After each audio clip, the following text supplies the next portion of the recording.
Assalamualaikum warahmatullahi wabarakatuh.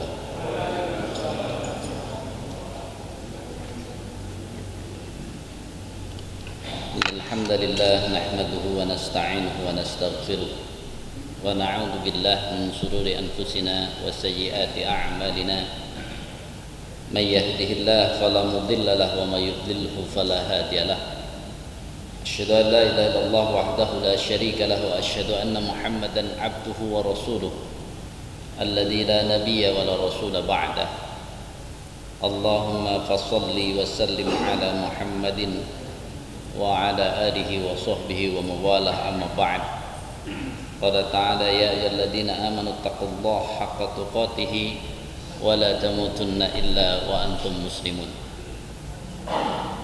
Jamaah sekalian rahimakumullah, pertama tentu kita bersyukur pada Allah atas nikmat yang tidak bisa digantikan dengan apapun, yakni nikmat iman Islam dan nikmat sholat berjamaah, sholat maghrib, yang tentu kita tidak bisa menebak seberapa pahala yang Allah berikan. Yang jelas ya, kalau melihat sholat fajar pahalanya lebih baik daripada dunia dan seisinya, itu sholat sunnah, sedangkan yang kita laksanakan adalah sholat fardu. Maka akal kita akan mengatakan pasti sholat fardu pahalanya lebih besar daripada sholat sunnah. Jadi nggak bisa dibayangkan seberapa. Salawat dan salam dan tercurah pada Rasulullah Sallallahu Alaihi Wasallam. Sebelum saya menyampaikan meneladani Rasulullah dalam belajar mengajar, tentu ketika masuk Rabiul Awal itu umat kita sibuk dengan mempermasalahkan yang bukan masalah. Kenapa kita mempermasalahkan yang bukan masalah? Asalkan semua sepakat bahwa peringatan Maulid Nabi itu tradisi, bukan syariat. Saya yakin ulama, para kiai itu faham betul bahwa memperingati Maulid Nabi adalah tradisi, bukan syariat. Kalau bukan syariat berarti jangan dihukumi. Kan yang hukum itu turunan dari syariat. Sehingga ya clear, nggak usah dipusingkan. Tinggalkan dibalik. Apakah saat melaksanakan tradisi bertentangan dengan syariat atau tidak? Tentu yang bertentangan dengan syariat, tradisi itu kita tinggalkan. Ketika yang tidak bertentangan dengan syariat boleh dikerjakan, bukan sunnah juga, boleh dikerjakan. Karena begitu bicara sunnah adalah bicara syariat lagi. Jadi ketika kita bicara sunnah itu bicara syariat. Jadi energi umat ini habis untuk masalah yang sebenarnya kalau jujur itu tidak masalah ya, kecuali yang yakin bahwa memperingati Maulid Nabi itu sunnah yang diajarkan Rasulullah, ya masalah, karena dia menganggap memperingati itu bagian dari syariat Islam. Padahal kalau kita telusuri, semua ulama mengatakan itu sekedar tradisi saja ya. Karena itu jamaah sekalian rahimakumullah, maka hukumnya juga sama tadi, tergantung. Jadi nanti ada Maulid Nabi yang dia syirik ya, karena dengan Maulid Nabi misalnya dia mengucapkan sholawat sekian agar hidupnya makin kemudian ya dia cuma mengamalkan itu dalam mengenang Nabi, sehingga ini menjadi dia beribadah niatnya lain ya. Sholawat kan ibadah ya, niatnya dirubah, jangan untuk dunia ya. Kalaulah Allah berikan efek di dunia itu bonus saja.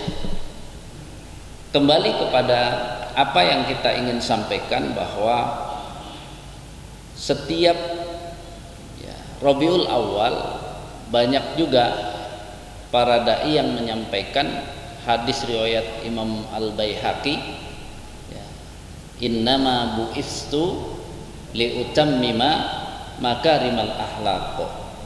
Sedangkan riwayat Imam Ahmad, innama bu'istu liutammima sholihal akhlaq.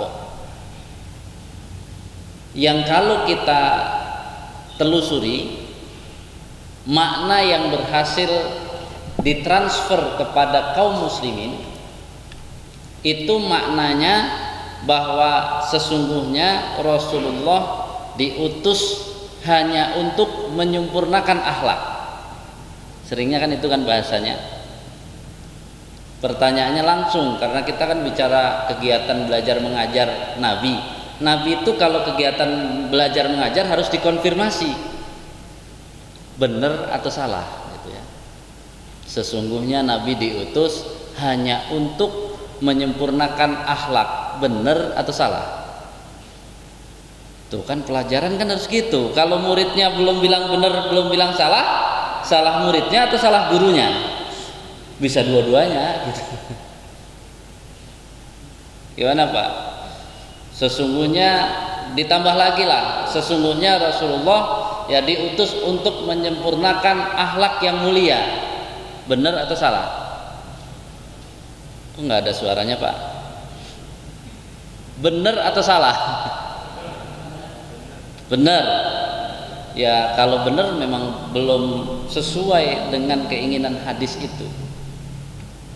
Kalau Nabi diutus hanya untuk menyempurnakan akhlak mulia, bunyi hadisnya harusnya innama bu'istu liutammima ya akhlaqal ya kariman atau al akhlaq al karimah. Bukan dibalik. Sedangkan bunyi hadisnya adalah innama bu'istu liutammima makarimal akhlaq. Aku diutus untuk menyempurnakan yang paling mulia dan paling mulianya akhlak. Jadi yang paling mulianya akhlak yang ada di muka bumi, tugas Nabi menyempurnakan. Berarti makna hadis ini apa maksudnya? Pak, apa maksudnya? Kan sering didengar. Jangan-jangan Bapak juga pernah menyampaikan.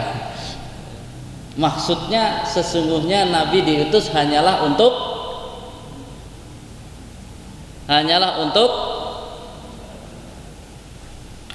ketika Aisyah ditanya tentang bagaimana akhlak Rasulullah sallallahu alaihi wasallam, kana khuluquhul Quran. Ya memang sesuai. Namanya puncak kemuliaan akhlak itu adalah agama Islam. Ya Nabi diutus ke muka bumi ini untuk mengajarkan ajaran Islam secara menyeluruh. Tidak sepotong-sepotong, bukan hanya sholat saja, bukan hanya puasa saja, bukan hanya haji saja, semua. Kalau semua itu dilaksanakan oleh kita, maka kita sudah mencapai makarimal akhlak. Tiba-tiba hadis ini dipakai, ya kalau kita sudah baik berarti sudah sesuai dengan hadis itu. Bukan. Hadis itu menunjukkan bahwa tugas Nabi itu diutus ke muka bumi untuk mengajarkan Islam, dan Islam itu dikerjakan oleh kaum muslimin, sehingga kaum muslimin mencapai makarimal akhlak.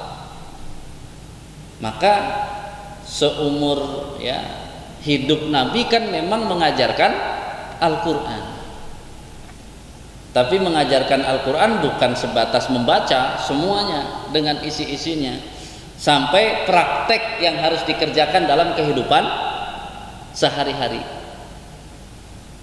Sehingga ketika kita bicara kurikulum, itulah tujuan Nabi diutus, sudah jelas tujuannya. Jadi tujuan belajar mengajar di Masjid Al-Hidayah ini kapan selesainya Pak? Kalau Islam ini sudah dilaksanakan baik di dalam masjid atau di luar masjid, ataupun dilaksanakan oleh pemimpin tertinggi di negeri kita, baru selesai kita belajar. Kalau itu belum terjadi, berarti harus terus belajar, karena tujuan Nabi diutus untuk itu. Jadi bukan hanya sekedar mengajarkan baca Quran, zikir, bukan semuanya. Itu poin tujuan. Maka kita langsung lompat sedikit saja, kira-kira ketika Nabi mengajar itu, kompetensi lulusan yang dicita-citakan Nabi sama dengan pesan Al-Quran, kira-kira muridnya lulus dari pelajaran Nabi menjadi apa, Pak?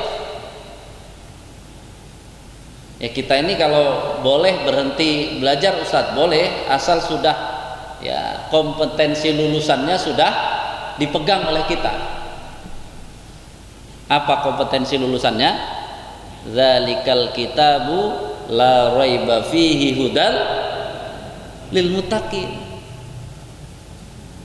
Jadi mau kajian hadis, mau kajian tafsir, semua harus mendorong orang untuk menjadi orang yang bertakwa. Bukan untuk berdebat, bukan untuk ribut, bukan untuk tujuan-tujuan yang lain, bukan untuk gagah-gagahan, bukan untuk hebat-hebatan. Semuanya namanya pelajaran-pelajaran Islam itu harusnya tetap sesuai dengan kurikulum aslinya, bahwa ketika orang belajar itu maka dia menjadi orang yang bertakwa. Ini harus dipegang. Karena kadang-kadang orang belajar itu suka salah apa? Salah tujuan. Dia lulus karena sudah pinter gitu. Ya kan kacau, lulusnya sudah pinter. Padahal lulusnya dari pelajaran Islam itu bukan pinter tapi bertakwa. Saya mau ambil yang sederhana saja, gitu, yang sederhana. Orang bertakwa itu, Pak, kalau kita telusuri maka lihat saja bagian diri kita. Bagian diri kita itu kan saya bagi dua, misalnya jasmani dan rohani. Rohani kita ambil, kita tidak bicara nyawa, tapi kita ambil pembeda antara manusia dengan makhluk lain. Itu kan dua saja. Manusia diberikan akal dan apa? Akal dan hati. Jadi akhirnya kita paham nih, diri kita itu ada tiga bagian yang harus kita pelihara. Ada akal, ada hati, ada jasad, jasmani. Kalau diingat oleh kita sampai umur kita bekerja, bisa jadi planning kita hidup di dunia ini. Coba lihat planningnya. Kira-kira planning kita melayani jasmani atau melayani rohani kita? Coba lihat. Pengen punya rumah yang bagus, kendaraan yang bagus misalnya kan, penghasilan yang bagus. Itu baru bicara jasmani atau sampai rohani? Bicara jasmani atau rohani? Jasmani kan. Nanti kita akan bagi juga. Jasmani kita sehat menurut medis, tapi nanti kita, karena kita bicara kompetensi lulusan takwa, kan harus kita tanya, menurut takwa jasad kita sehat atau tidak. Nah, sudah nih. Kalau ditanya, saya mulai dari jasmani dulu lah yang gampang. Bahkan hingga hari ini, untuk memberikan nutrisi jasmani kita saja hari ini, kita kan kadang-kadang nggak tepat. Kita makan itu kadang-kadang yang penting enak, nggak mikirin sehat kan. Itu baru bicara jasmani, Pak. Pertanyaannya, kalau nutrisi jasmani saja, walaupun aman juga sih, makan enak gitu ya, tidak bicara sehat, kayaknya sampai umur sekian masih aman gitu ya, itu bicara jasmani. Kalau saya sekarang tanya, nutrisi akal kita apa? Apakah kurkuma plus? Kan gitu kan, anak kita biar pinter ya, dikasih apa? Apalagi neurobion. Apakah itu yang dimaksud nutrisi? Ya, Akal kita itu nutrisi jasmani lagi Pak. Akal ditinjau dari jasmani. Sedangkan yang kita bicarakan kompetensi lulusan itu kita bicarakan apa Pak? Takwa. Sekarang kita balik. Akal ini akan sehat kalau dikasih nutrisi ilmu. Itu umum. Tapi pertanyaan saya sekarang kan kita bicara takwa. Kira-kira nutrisi akal kita dari sudut pandang takwa itu yang menyehatkan akal, sehingga yang ada dalam Al-Quran itu ulil albab, ulil absor, itu semua kita punya gitu ya. Ta'qilun, bisa berpikir gitu ya. Tatafakkarun ya. Tadzakkarun, bisa mengambil pelajaran.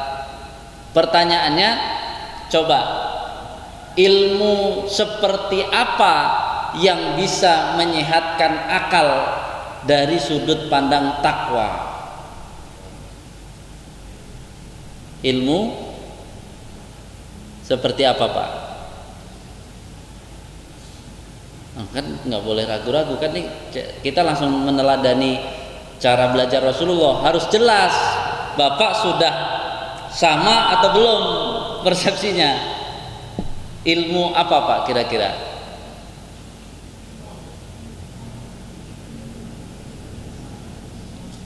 Ada di tempat lain bilang ilmu agama. Dengan kita ngomong ilmu agama saja akal kita nggak sehat gitu ya. Jadi akal kita nggak sehat karena ilmu itu kan dua, tanziliyah dan kauniyah. Tanziliyah adalah yang berhubungan langsung dengan syariat, kauniyah adalah ilmu Allah yang ya ada fisika, kimia, matematika, kan dua-duanya ilmu Allah. Jadi jangan dibilang kalau dikasih ilmu Allah yang kauniyah berarti tidak sehat. Ya dikasih ilmu Quran aja bisa nggak sehat Pak akalnya kalau nggak paham ilmu seperti apa yang bisa dijadikan agar akal kita sehat. Ayo Pak, apa? Kan ini target lulusan, kita akan dinyatakan lulus kalau memenuhi kriteria itu. Kalau kita nggak pernah tahu kriterianya, kapan kita lulus Pak? Jadi ilmu apa Pak? Ilmu yang seperti apa sebenarnya, bukan ilmu apa? Ilmu yang bisa mendekatkan diri Bapak kepada Allah. Jadi kalau belajar matematika bisa dekat dengan Allah, tetap itu hebat. Asalnya juga matematika awalnya ya, pencetusnya kira-kira orang yang nggak beribadah atau ulama Pak? Itu ulama juga. Jadi kimia asalnya ulama atau orang yang tidak pernah sholat? Ulama juga. Jadi ini persis kalau Bapak cari video, cuman videonya bahasa Arab gitu ya. Saat menceritakan ada yang sudah dikasih artinya gitu ya.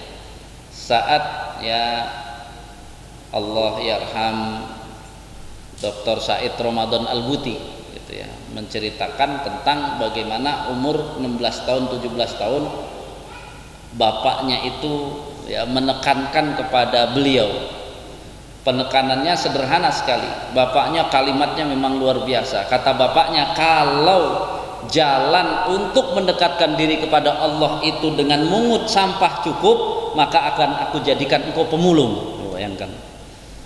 Jelas sekali, kalau jalan mendekatkan diri kepada Allah bisa dilakukan hanya dengan mungut sampah, maka engkau akan aku jadikan pemulung. Cuman Allah telah memilih ilmu, maka akan kujadikan engkau ulama.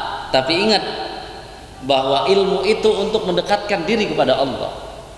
Jadi tidak masalah bagiku engkau mau menjadi ulama jurus mana, asalkan engkau bisa dekat dengan Allah dengan ilmu itu. Apakah ilmumu kimia ya, tadi fisika, itu nggak masalah. Kenapa? Karena selama ini seolah-olah kalau orang belajar ilmu syariat sudah otomatis dekat dengan Allah, kan belum tentu juga. Di dalam hadis ya Arbaun Qur'aniyah ada yang hafal Quran kemudian dimasukkan ke dalam neraka? Karena memang ada juga kan, ya, Allahumma ja'alil Qur'ana hujjatan lana wala alaina. Ada doanya juga, ya Allah jadikan Quran itu pembela saya, bukan Quran yang melaknat saya.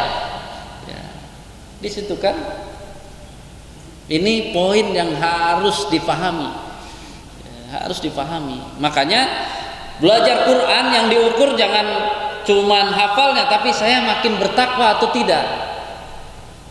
Kan repot banget kalau belajar Quran aja nggak nambah takwa, itu kan repot Pak, berat sekali, padahal yang dipegang Al-Quran gitu.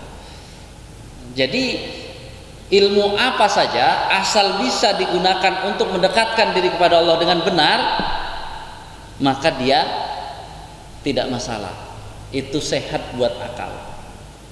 Tapi kalau ilmu itu tidak menjadikan yang mendekatkan diri kepada Allah, maka ilmu itu bukan menyehatkan akal, ilmu itu meracuni akalnya.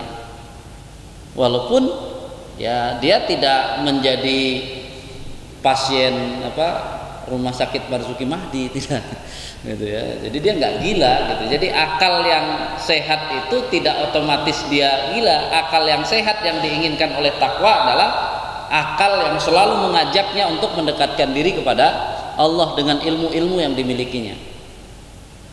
Jadi mulai sekarang, maka ini kalau Bapak teliti unik kan. Coba pas ibu-ibu bikin kajian-kajian itu, kira-kira pas ngaji itu kebanyakan ibu-ibu bawa akal atau bawa perasaan? Nah coba cek, seringnya kan bawa perasaan untuk ngaji. Kalau dia suka dengan ustadznya, udah gitu ya, kasus Agim sajalah, itu jelas bahwa walaupun sudah bertahun-tahun belajar, ternyata bawa akal atau perasaan. Orang Agim menikah bukan berzina, tapi tetap saja bubar kajian ibu-ibunya. Karena apa? Berarti walaupun bertahun-tahun dia datang ke majelis ilmu bawa perasaan. Bayangkan gimana coba, sama dengan diajak makan Pak, tapi mulutnya nggak dipakai. Kira-kira pulang dari makan-makan lapar atau kenyang? Nah itu, makanya kalau datang ke masjid bawa akal, jangan bawa perasaan. Jadi walaupun yang ceramah itu nyalain itu, tangkap dulu, ini bener nggak ya kan gitu ya. Jadi nggak usah marah gitu ya, karena kita harus bawa akal ya. Jadi hari ini kadang-kadang banyak juga sudah belajar, dia bawanya bukan bawa akal tapi bawa perasaan. Akhirnya apa? Ya tidak dapat ilmu, tidak dapat ilmu. Kita lanjutkan karena ini penting, lulusan. Kita bicara lulusan. Nutrisi hati apa kalau gitu? Ayo coba. Ini ibu-ibu atau bapak-bapak? Kan kalau yang malu-malu harusnya ibu-ibu, masih perawan lagi itu baru malu. Ini bapak harus tegas, pemimpin kan itu. Apa nutrisi hati? Dzikir, terus apa lagi? Apa? Orang sering nutrisi hati, dzikir, sholawat, baca Quran, semua benar atau salah? Bukan itunya, itu kan pintu masuk. Sebenarnya nutrisi hati adalah iman. Kalau dia berzikir agar kebal, menyehatkan hati atau meracuni hati? Tuh kan kadang-kadang kita cuma tahu dikirnya aja. Kalau dikir, banyak dikir, insya Allah hatinya sehat. Ternyata dikirnya untuk apa? Untuk tujuan lain. Bukannya sehat hatinya, malah apa? Sakit. Syirik lagi. Syirik berarti apa? Sakit paling parah gitu. Jadi jangan salah. Sholat belum tentu memberi nutrisi hati kalau sholatnya tidak menambah keimanan. Makanya sholat kesini harus bisa menambah keimanan, zikir harus bisa menambah keimanan, baca Quran harus bisa menambah keimanan. Kalau itu baru sehat hatinya. Kan godaan itu gampang Pak datang gitu ya. Dia udah hebat nih, sholat malam tiap hari, sholat duha tiap hari, jamaah tiap hari. Muncul sombong saja, sehat nggak hatinya Pak? Nggak sehat ternyata. Padahal sudah mengerjakan ibadah. Makanya poinnya bukan di ibadahnya, poinnya pada keimanan. Jadi yang menyehatkan hati kita adalah keimanan. Jadi kalau sholatnya meningkatkan keimanan, insya Allah hati kita bisa sehat. Tapi kalau sholatnya tidak meningkatkan keimanan, tidak. Belajar ilmu ya, yang dimaksud mendekatkan diri kepada Allah kan akan menambah iman. Ternyata ikut kajian itu udah kayak janjian saja. Yang satu kajian di majelis A, yang satu di kajian di majelis B. Ketemu di rumah karena tetangga, setelah itu debat mulu berdua gitu kan. Pertanyaannya dia tujuannya ngaji ngapain? Meningkatkan keimanan atau tidak? Kalau ngaji aja nggak meningkatkan keimanan, akalnya nggak sehat, hatinya tidak sehat, kerjaannya gitu aja terus nanti. Ketemu ustadz baru yang mendukung pendapatnya dicatat. Kalau ketemu ustadz yang melemahkan pendapatnya, dicatat nggak? Nggak dicatat. Ya, jadi gitu aja, stres sendiri gitu ya. Ini yang terjadi gitu ya. Maka pertanyaannya kan sederhana. Kira-kira bapak-bapak ini ada nggak yang sudah belajar ya syariat, belajar Islam ini 20 tahun? Ada nggak di sini yang belajar 20 tahun? Anggaplah semuanya udah belajar 20 tahun. Saya tanya, udah lama belum belajarnya 20 tahun? Kalau belajar 20 tahun sudah lama belum Pak?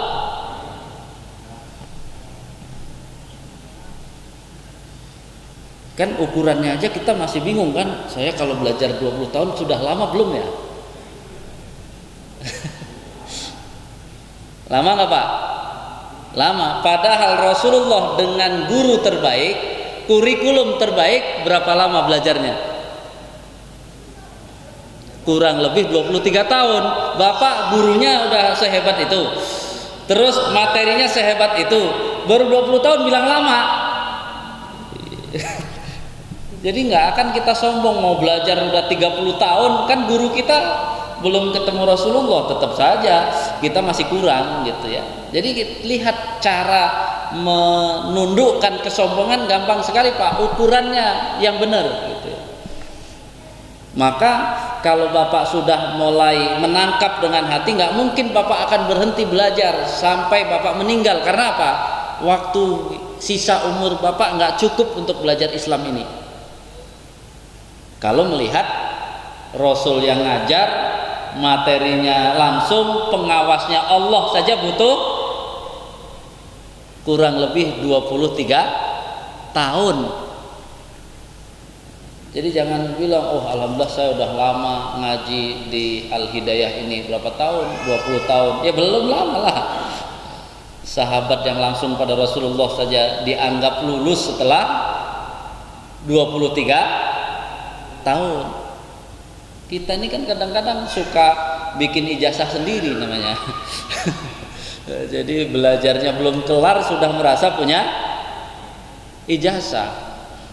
Belum lagi saya nonton YouTube terheran-heran saya Pak, belajar dengan saya 2 kali pertemuan sudah langsung tahu ya mana bid'ah mana bukan. Saya bilang lebih hebat dari Rasulullah. Kapan hadis tentang bid'ah disampaikan Rasulullah kepada para sahabat? Kan itu nggak pernah kita telusuri. Setelah lebih 22 tahun belajarnya, oh dia bilang 2 tahun sudah langsung muridnya paham mana bid'ah mana tidak. Berarti lebih hebat dari siapa? Nanti Pak sebenarnya mengajarkan bid'ah itu setelah Islam semua diterima sama dia selama 22 tahun. Tapi kalau melihat ya penelitian Dr. Majid ya Irsan Al-Kilani yang meneliti tentang kebangkitan umat ya, yang diteliti adalah generasi Salahuddin. Beliau tidak mengatakan bahwa kemenangan itu hanya dari seorang Salahuddin. Memang Salahuddin pahlawan super, bukan. Itu adalah satu generasi. Hasil penelitiannya apa Pak? Berapa lama ulama mencetak generasi Salahuddin? Nah itu kita yang nggak pernah nanya kan. 88 tahun.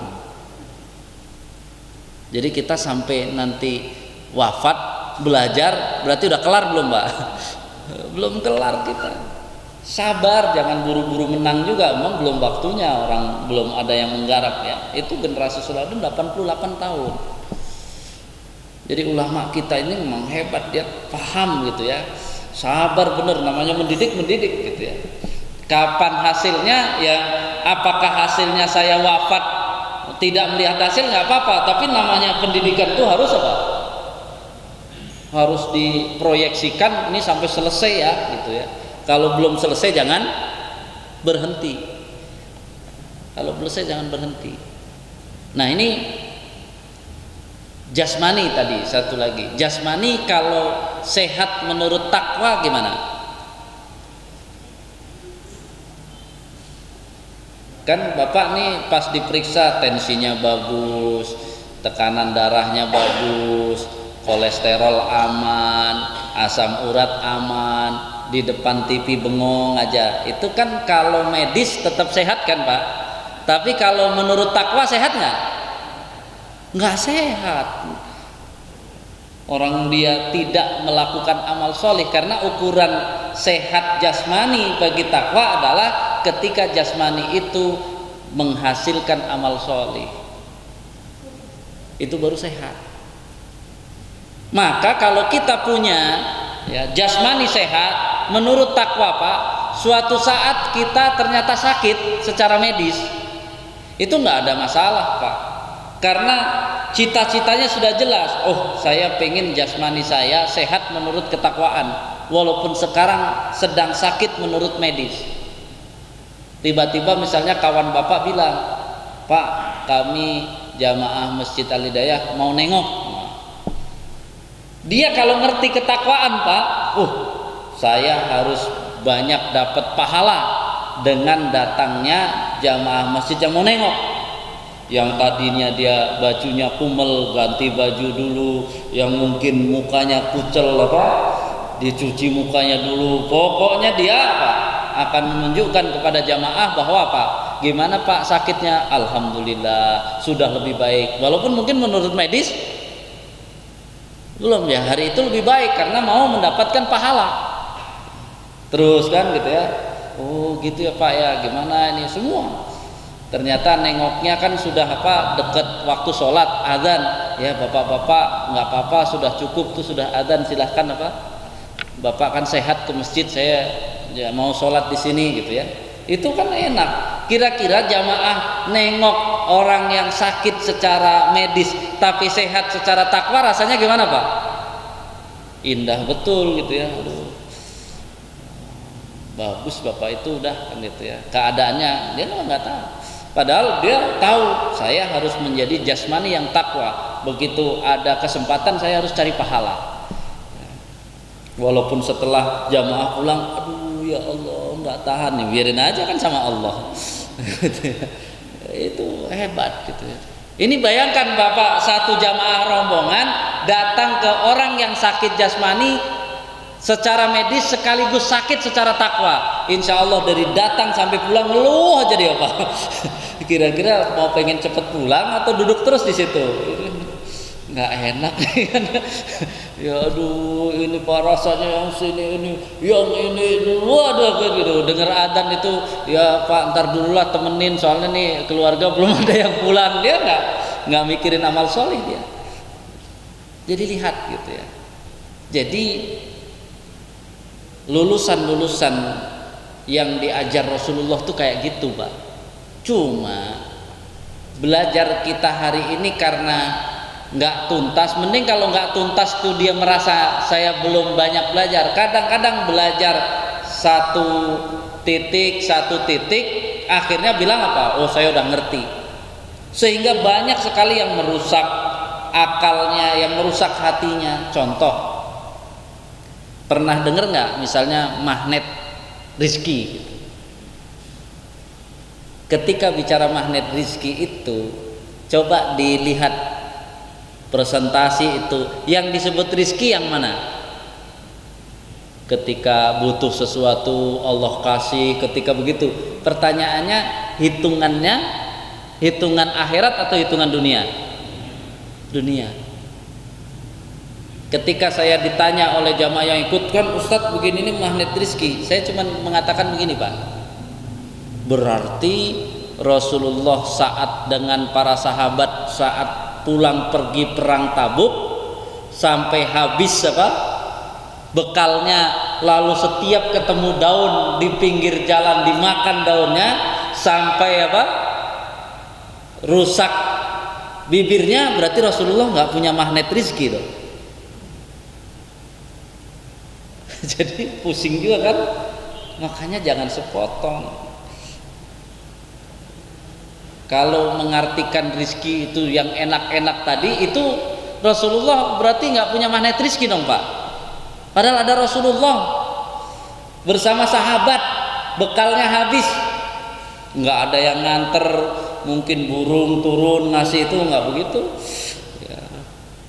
Terus kita mau bilang apa? Mau bilang bahwa Rasulullah nggak punya magnet rizki? Ya kalau belajar sepotong kan Bapak pusing sendiri. Ternyata kan itu cuman mengulang lagi membesarkan jasmani Bapak. Maka dari tujuan ya, misalnya pertolongan Allah, kita aja masalah pertolongan Allah seolah-olah ditolong Allah tuh kalau selamat, kalau meninggal ditolong Allah nggak Pak? Padahal ditolong Allah kan dua, kalau imannya sampai wafat tetap terjaga itu namanya ditolong Allah Pak. Maju perang mati syahid ditolong Allah kan, mati syahid tapi mati. Cuman kita kan pelajaran di pertolongan itu pelajarannya dari nonton film pahlawan super. Jadi namanya ya menang ditolong itu yang tidak apa mati-mati, nggak bisa. Jadi yang ditolong Allah tuh belum tentu, bahkan Rasul-Rasul, berapa banyak Rasul yang wafat kan, Rasul wafat kalah sama apa kaumnya yang bandel-bandel kan gitu. Jadi Rasul ditolong Allah nggak, Nabi ditolong Allah nggak, tapi kalah gitu ya. Jadi kita itu masih suka salah bias dalam mengartikan itu semua. Contoh, Bapak udah minta, ya Allah tolong anak saya biar cepat hafal Qur'annya, cepat, ternyata nggak hafal-hafal, Bapak bilang apa? Doanya tidak dikabulkan. Itu kita kan berarti yang inti-inti kayak gitu harus belajar bener-bener Pak, jangan salah kesimpulan lagi kan gitu ya. Padahal hebatnya doa itu yang mananya Pak? Kan saya tanya, hebatnya doa itu yang mananya Pak? Bapak mau berdoa itu yang hebat.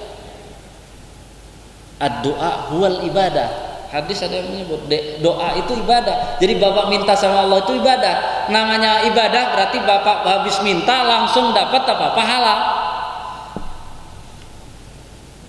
Sedangkan yang diberikan di dunia itu, kalau bicara pahala itu Pak, pahala itu lebih besar dari nilai dunia. Jadi nggak bisa Allah berikan di dunia karena lebih besar. Sedangkan yang diberikan di dunia kan bonusnya saja. Jadi ketika Bapak minta, ya Allah mudah-mudahan anak saya hafal Quran, lalu anak Bapak hafal Quran, itu bonus. Tapi saat Bapak minta itu pahalanya lebih besar dari yang Bapak lihat hasilnya. Orang Indonesia jangan ditanya mau dapat pahala atau mau dapat hasilnya di dunia. Orang Indonesia pinter, mau dapat dua-duanya, pahalanya dapat, hasilnya dapat. Itu yang kan gitu selalu kan gitu ya. Tetapi ketika dia hasil di dunia kelihatan bikin pelatihan, itulah cirinya apa? Kan kacau lagi jadinya. 18 tahun sakit, Nabi Ayub kira-kira berdoa nggak Pak tiap hari? Berarti apakah Nabi Ayub bilang doa saya udah lama banget nggak dikabulkan. Permintaannya tidak diberikan di dunia bukan berarti tidak dikabulkan. Jadi banyak sekali kita datang ke tempat ngaji, tempat mendengar ceramah, cuman di kita ini masih banyak yang bias tadi, sehingga apa saja yang disampaikan masalah terus, bukan menguatkan diri kita. Sehingga ketika bicara bagaimana meneladani belajar mengajar Nabi itu tadi kan waktunya jangan sampai sepaham-pahamnya, sampai sesukses-suksesnya, kemudian pelajarannya juga harus sampai sejelas-jelasnya. Karena apa? Nomor satu sifat yang diberikan kepada semua rasul kan apa? Siddiq. Kalau as-sidqu, bahkan ketika kita baca ayat tentang tahajud itu ada doa juga yang diajarkan kan, wa qur rabbi adkhilni mudkhala sidqin wa akhrijni mukhraja sidqin waj'alli min ladunka sultanan nasira. Nah, yang mahal itu adalah kebenaran dari hasil belajar, akal yang faham dan dengan keimanan. Itu hasilnya bukan al-haqqu, Pak, hasilnya as-sidqu. Makanya Abu Bakar itu bergelar bukan al-haqiq tapi apa? As-siddiq. Kenapa? Karena dengan memahami, ketika mempercayai Rasul Isra Mi'raj itu menggunakan data dan fakta bahwa sahabatku ini nggak pernah berbohong. Maka walaupun saya belum menerima secara terus-terusan, tapi saya yakin itu benar karena dia tidak bohong. Jadi azan dulu, azan dulu, azan dulu biasa, lanjut dulu. Jadi memang kerjaan kita ini untuk menempatkan belajar ini kita masih harus terus menerus, karena kita akan efektif dalam mendapatkan ilmu. Belum lagi Bapak harus memahami surat, nanti baca kalau di rumah punya Ibnu Katsir itu surat Al-Insyirah, alam nashrah laka sadrak. Karena di dalam surat Al-Insyirah ini salah satu tanda nikmatnya, lapang dada itu Allah yang memberi nikmat, Pak, bukan kita yang melapangkan dada kita. Rasulullah saja sampai dengan kalimat bertanya kan, alam nashrah laka sadrak, bukankah kami, kata Allah, yang telah melapangkan dadamu. Kenapa? Kalau kita lihat doa Nabi Musa itu kalau sudah lapang dada akhirnya apa? Rabbi shrah li sadri wa yassir li amri. Kalau lapang dada kita maka urusan menjadi mudah.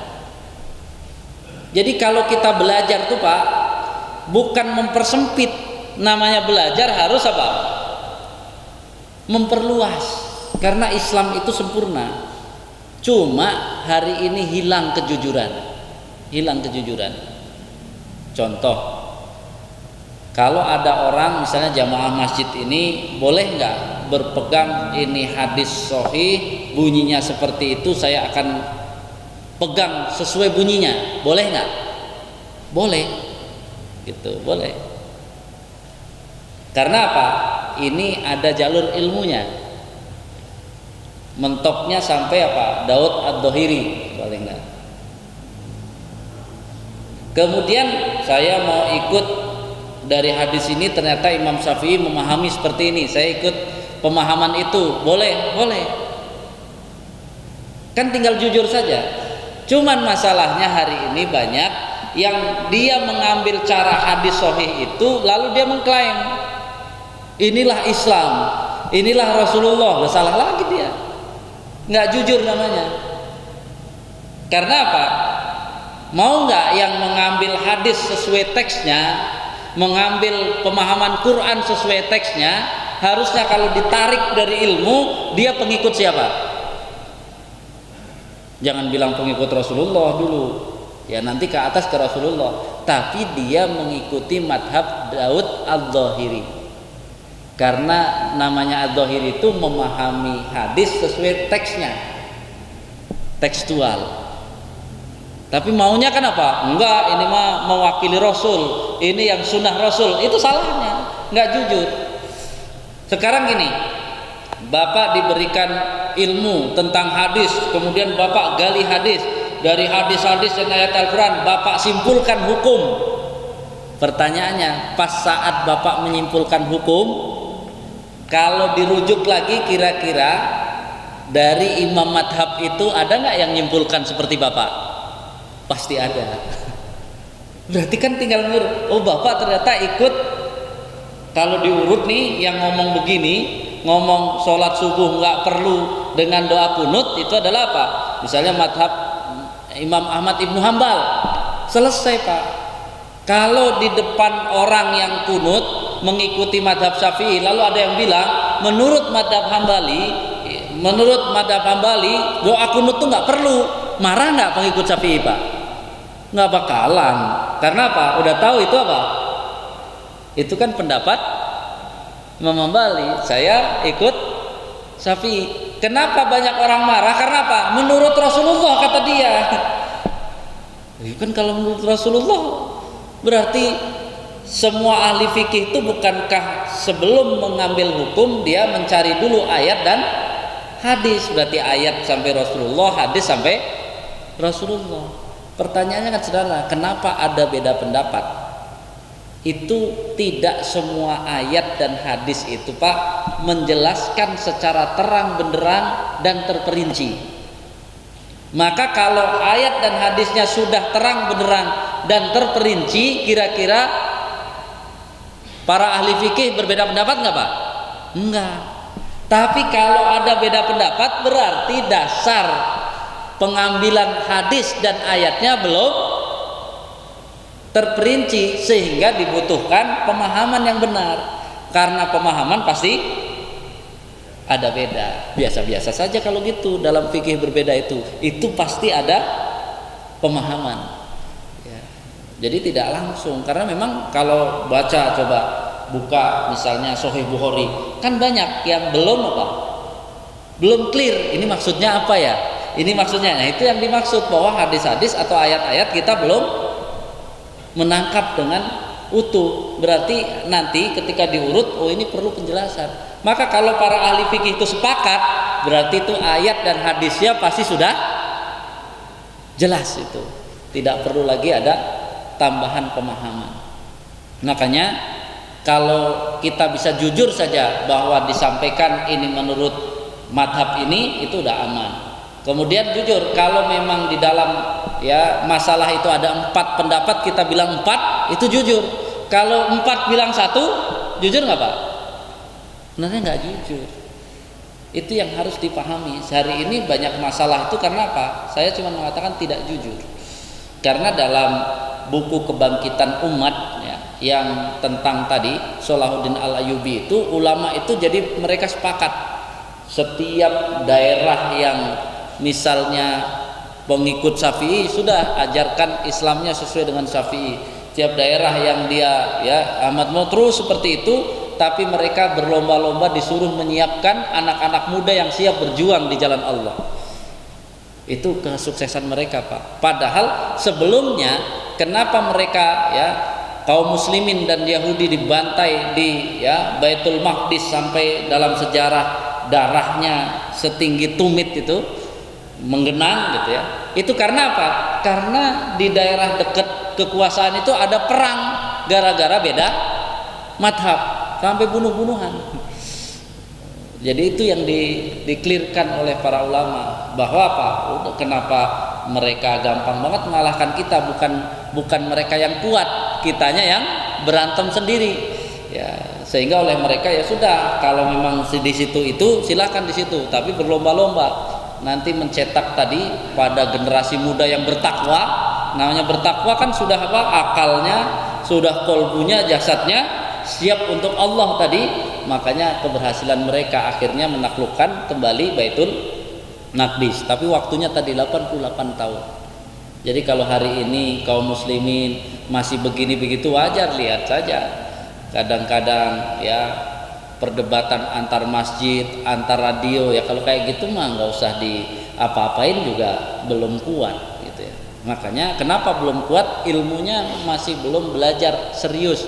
Kalau mau meneladani Nabi, belajar sungguh-sungguh dan makin luas ilmunya. Ketika makin luas ilmunya, maka dia akan terus maju dengan tenang. Sahabat-sahabat tuh bukan satu ini Pak, bukan satu pendapat. Mereka juga bermacam-macam pendapat.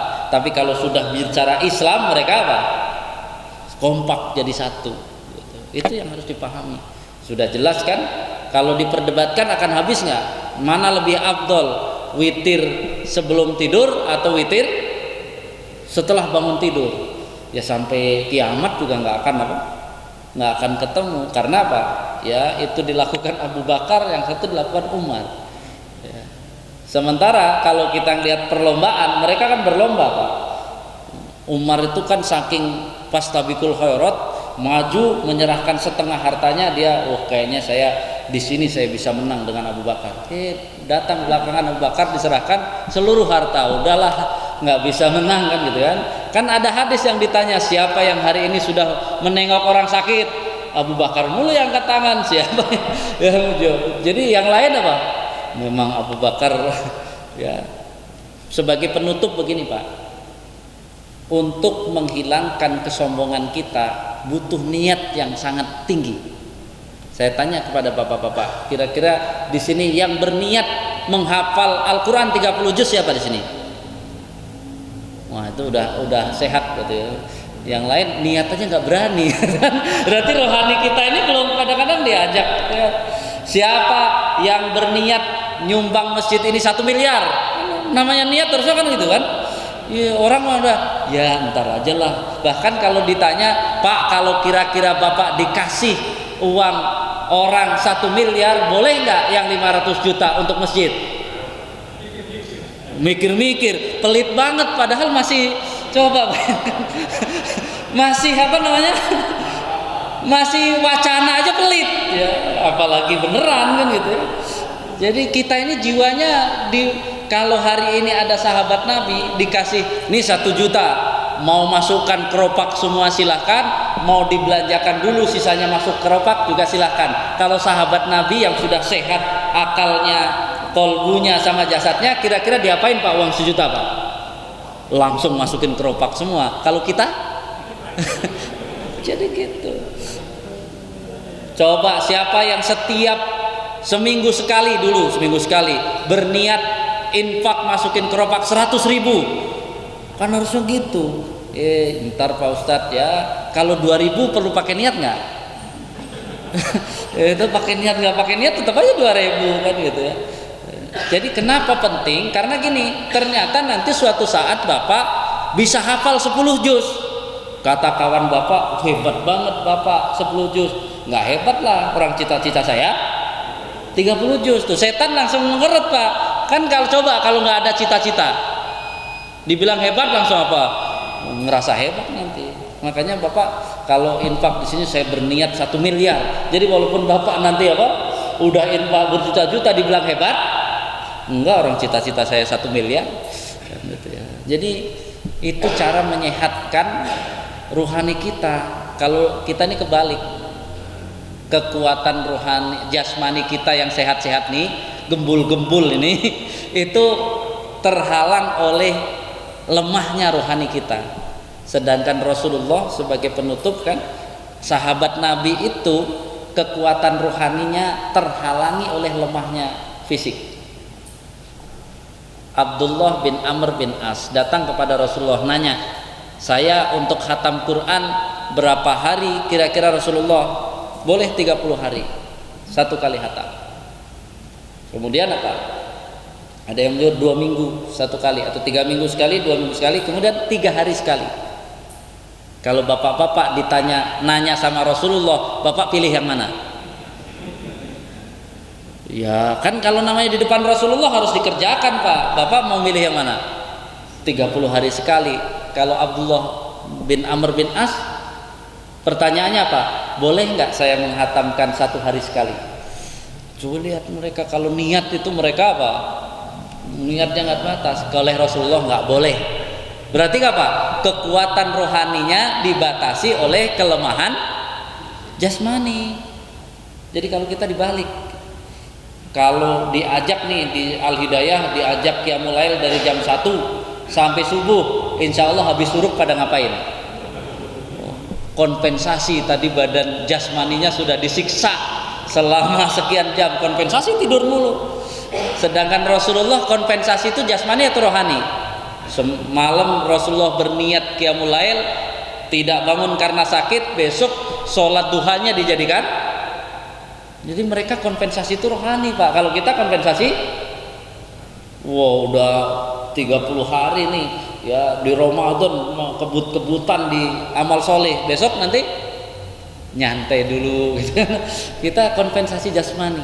Ya mudah-mudahan dengan saya sampaikan ini kita semangat belajar tinggi, cita-citanya harus tinggi, kemudian ilmu kita harus luas, hati kita harus lapang. Beda itu biasa saja, itu ya, nggak usah baper gitu. Karena kalau mau dapat ilmu nggak boleh baper, tapi harus pakai hadir dengan akal kita.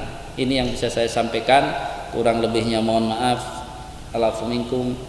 Subhanaka Allahumma wa bihamdika asyhadu an la ilaha illa anta astaghfiruka wa atubu ilaik. Assalamualaikum warahmatullahi wabarakatuh.